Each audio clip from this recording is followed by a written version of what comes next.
I filled this up, this whole trash bag, and that in one stop. What's going on, guys? It is Ty the Jeep Guy, and welcome to a quick little update. So, as you can see by the intro of the video, this week was the 28th Black Hills Jeep Jamboree. I have been working really hard to try and get set up and ready for that, so that's why you haven't seen a video from me here in the last week or so.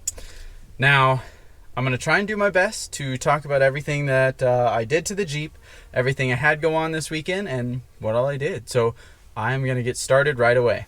Now, I didn't film any more than that, mainly because I had people coming out here to enjoy my backyard and have my attention on getting their rigs to some of the harder stuff on Iceman. So I didn't want to have to worry about setting up cameras and all of that fun stuff. I just wanted to worry about other people coming out, having a good time. They had their own cameras to record, so I wanted to make sure that they had the best time possible while they were here.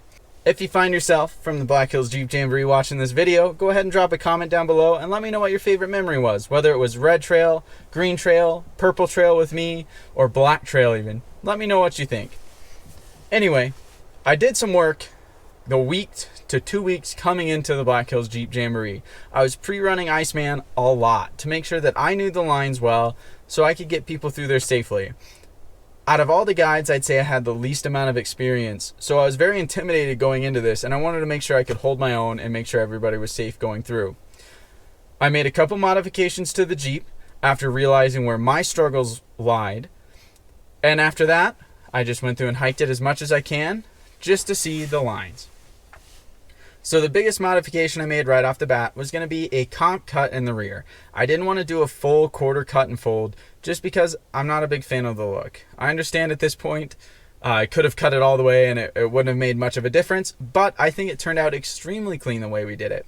A friend of mine at work, he used to be a fabricator and worked at Hot Rod Institute. He's an extremely talented guy and an awesome guy in general. He really took care of me and did a super awesome job. The cuts look so clean. It almost looks like it came from the factory like that. We also welded some square tubing and boxed it off right on the end there. That way it acted as almost a slider and I could slide right into it and not have to worry about tearing up my quarter panels near as much. On top of that, to pair the look all together, I went with Superior Precision Products once again and got some fender flares from them that accommodate that cut and fold, as mine became too long and wouldn't fit right. So after all of that was taken care of, I went ahead and addressed the next issue I had. My steering box. It liked to move back and forth, and anybody that crawls a Cherokee knows that starts to happen. And there was two options. I could go with this single mount design for like 70, 80 bucks, or I could spend $300 and get an extremely overkill, beefy unit. For what I say overkill, for what I like to do, it was overkill. So I went ahead and found by Kevin's Off-Road Products a double mount steering box brace that came in under $100. I'm going to go ahead and next week release a video installing that and giving you a 10% off discount in that video as well. Now, Jamboree went smooth altogether. I had an absolute blast. It was a big learning curve for me. It gave me a new experience. I got to go out and guide in total almost 40 Jeeps through Iceman in 2 days, which to me was a huge accomplishment. For someone who doesn't rock crawl buggies or have a rig on 35s that's full framed, it was a huge challenge, and I had an absolute blast with every single one of you that got to make it out. With that, the event came and gone. Today is Sunday, the day after Jeep Jamboree, and we had a club meeting, or a club run, and I decided that I would tag along for this club run, and I'm going to leave a video at the end of this club run. Now, I didn't get it on camera, but Judith, after 5 years of wheeling, finally got our first taste of body damage. Well, to some it's not a lot. To me, it's a pretty big bummer. Yes, it means it's time for quarter panel armor, but I've also got a couple other things that I'm wanting to invest in for this Jeep that are going to take a lot of funds to get. And at the time, I don't know how quickly I'll be able to get to doing quarter panel armor, but as soon as I will, I'll be posting a video about it, showing how to do it, why I went with what I go with. Still going to do some research, see what I like the most, or I might even have custom ones made. We'll see. So, enough talking. I've got more trash to clean up.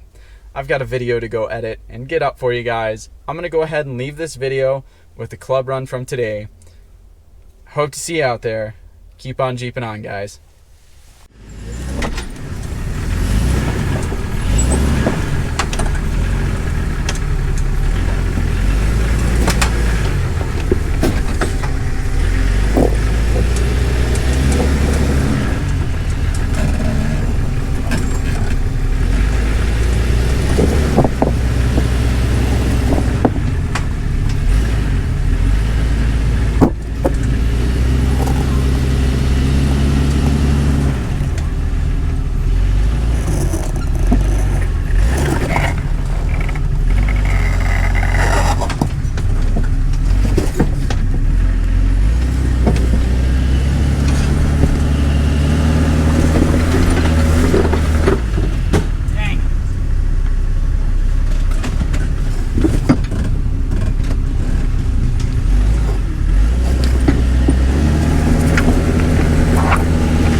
Black Hills Jeep.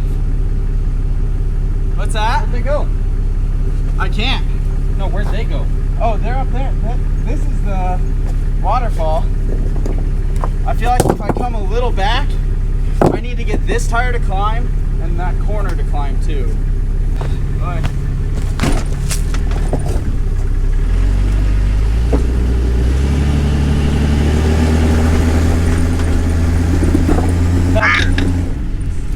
It slid. Yeah, I think. Scratch that. I think I'm gonna take a winch.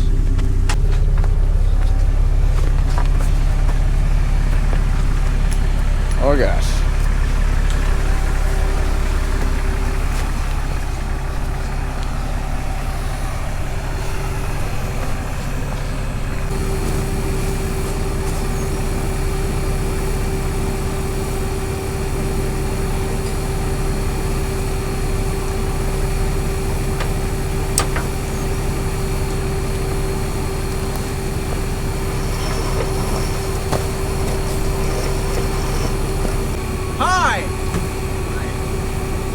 Don't look, I'm gonna tell everybody I made it up.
Right? Yeah, good spot for the tire on this side. Yeah. This side's fine. Other than it's in the back.